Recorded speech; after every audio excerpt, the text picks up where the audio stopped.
अस्सलामुअलैकुम रहमतुल्लाहि व बरकातुहू।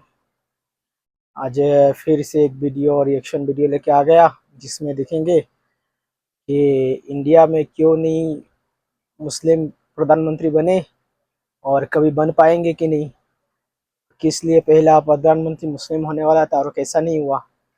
पूरे जानकारी देखेंगे वीडियो में और आपसे शेयर करेंगे कैसा क्या है। चलिए वीडियो शुरू करते हैं, आगे तक देखते रहिए। भीमराव अंबेडकर जी ने जब संविधान बनाया तो उसका मेन मकसद यही था कि ये देश धर्म, जात पात, ऊंच नीच के दिखावे से बाहर आए और वर्ल्ड क्लास कंट्री बने। इस बात से कोई फर्क नहीं पड़ता कि आपका धर्म क्या है, लेकिन शायद एक बार को तो दिमाग में ये सवाल जरूर आया होगा कि आज तक इस देश का पीएम कोई भी मुस्लिम क्यों नहीं बना। क्या कभी ऐसा हो सकता है कि इंडिया का प्राइम मिनिस्टर एक मुस्लिम बन सकता है?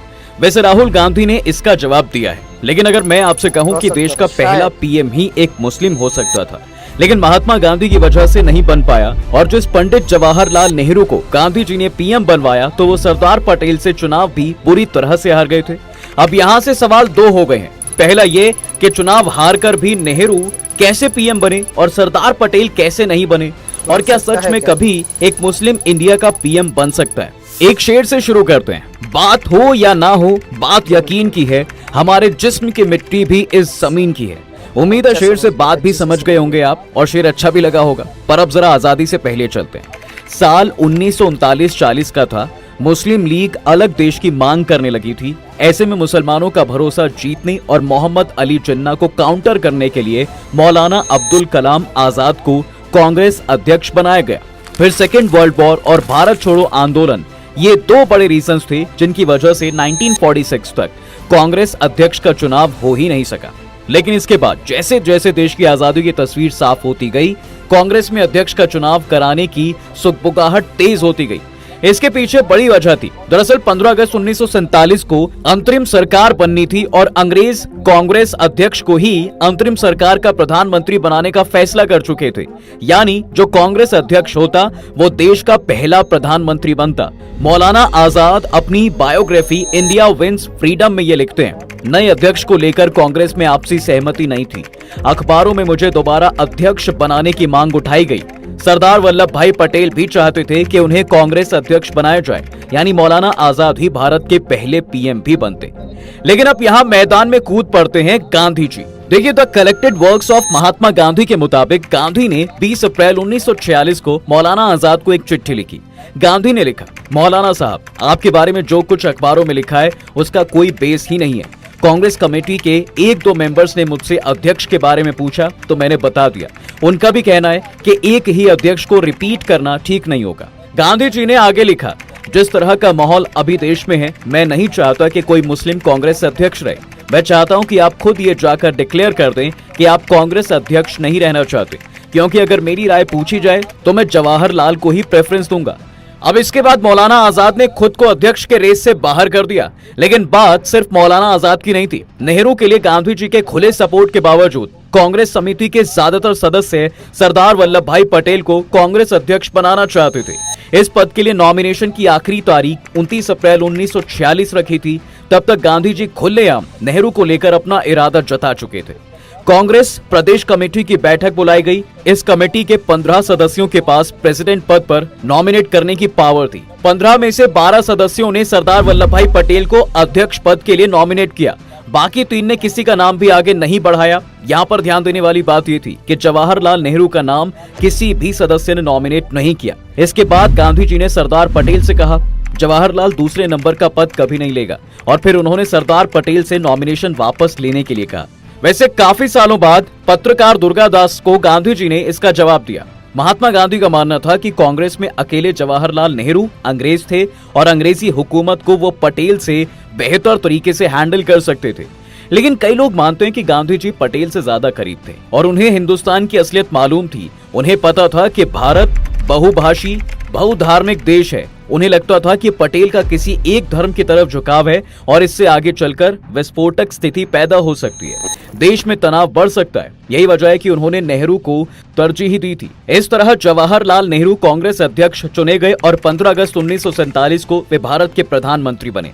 भारत के इतिहास में ये पहला और आखिरी मौका था जब कोई मुस्लिम प्रधानमंत्री पद के इतने करीब पहुंचा था। हालांकि मौलाना आजाद से पहले भी मोहम्मद अली जिन्ना को अनडिवाइडेड इंडिया का प्रधानमंत्री बनाने की बात चली थी। अब भारत के आखिरी वाइसराय लॉर्ड माउंटबेटन के प्रेस में मौजूद कैंपबेल जॉनसन अपनी किताब माउंटबेटन में लिखते हैं, 31 मार्च से 4 अप्रैल 1947 के बीच गांधी ने माउंटबेटन से 5 बार मुलाकात की। गांधी ने माउंटबेटन के सामने प्रपोजल रखा कि मिस्टर जिन्ना को सरकार बनाने का मौका देना चाहिए। अगर जिन्ना ये प्रपोजल मान लेते हैं तो कांग्रेस को भी खुलकर उनका सपोर्ट करना चाहिए, बशर्ते जिन्ना की कैबिनेट भारत की जनता के हितों के लिए काम करे।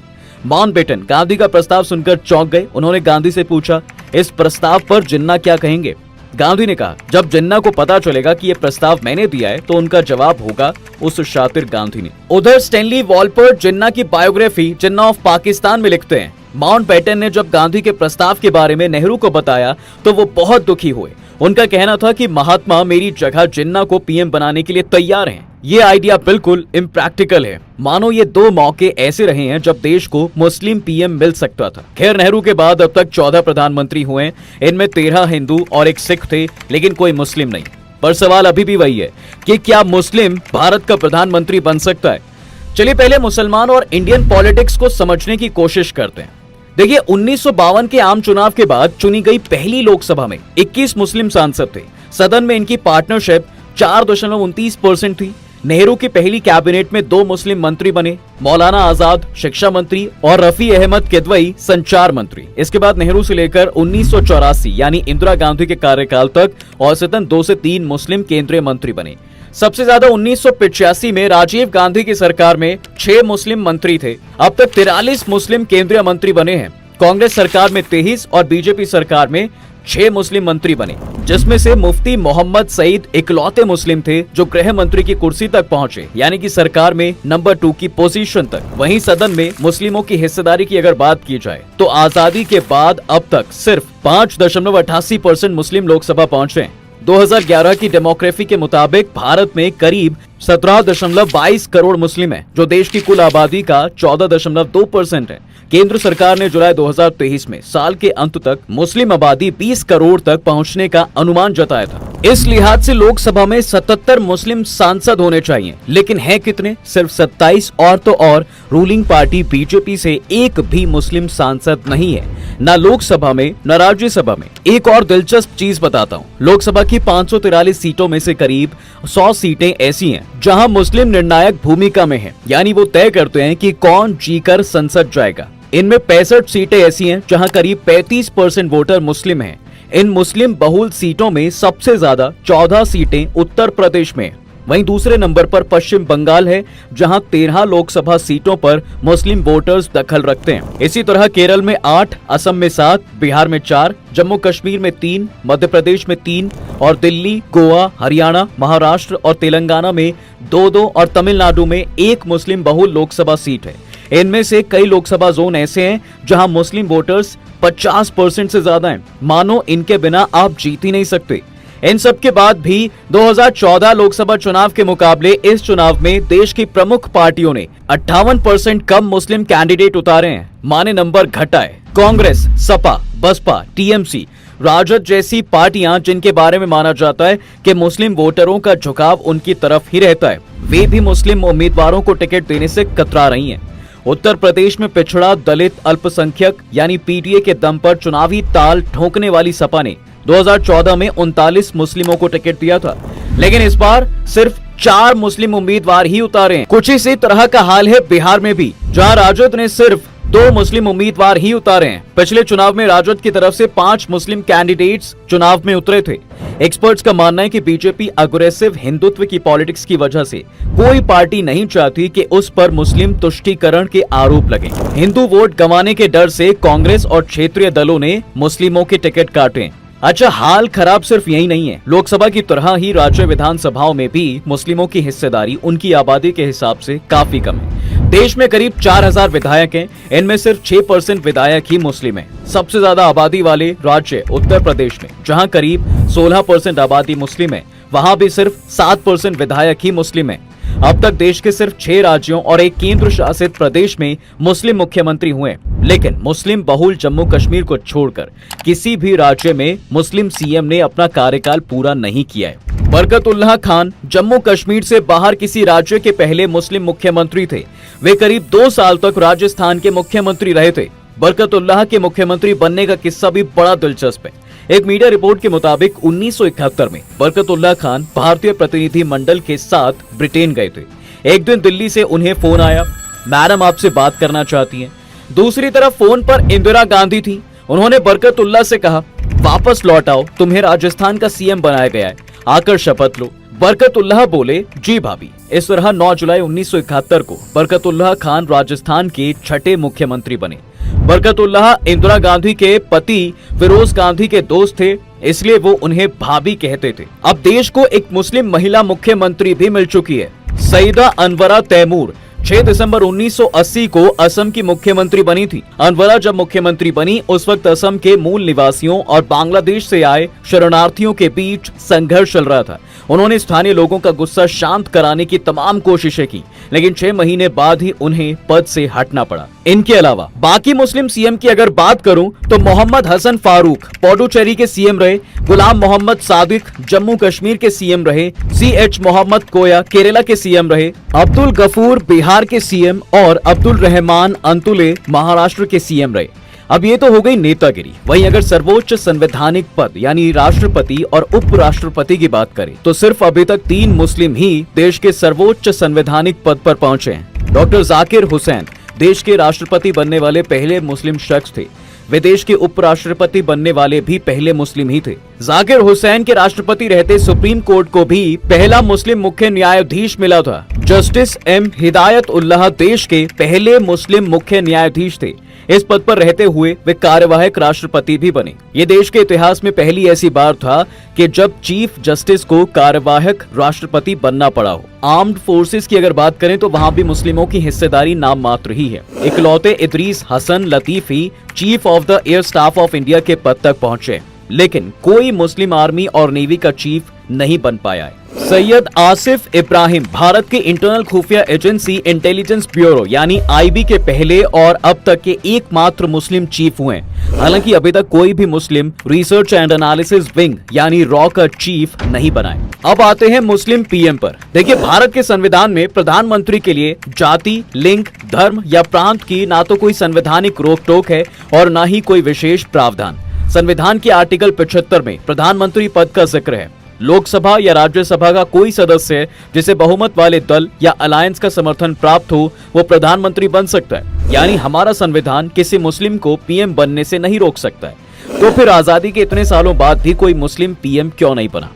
नंबर 1, धर्म के आधार पर बंटवारा हुआ था। मुस्लिम PM बनता तो अराजकता फैल जाती। कई लोगों का मानना है कि आजादी के बाद कांग्रेस चाहती तो किसी मुस्लिम को PM बना सकती थी, लेकिन तब देश में मुस्लिमों को लेकर माहौल ठीक नहीं था। धर्म के आधार पर देश का बंटवारा हुआ था। ऐसे में आजादी के ठीक बाद कोई मुस्लिम PM बनता तो देश में राजनीतिक अराजकता फैल सकती थी।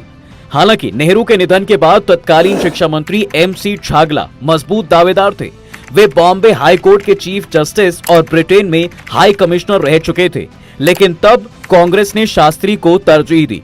नंबर 2, मुस्लिमों ने हमेशा दूसरे दलों पर भरोसा किया है। देखिए, भारत के मुस्लिम हमेशा दूसरे दलों पर भरोसा जताते रहे।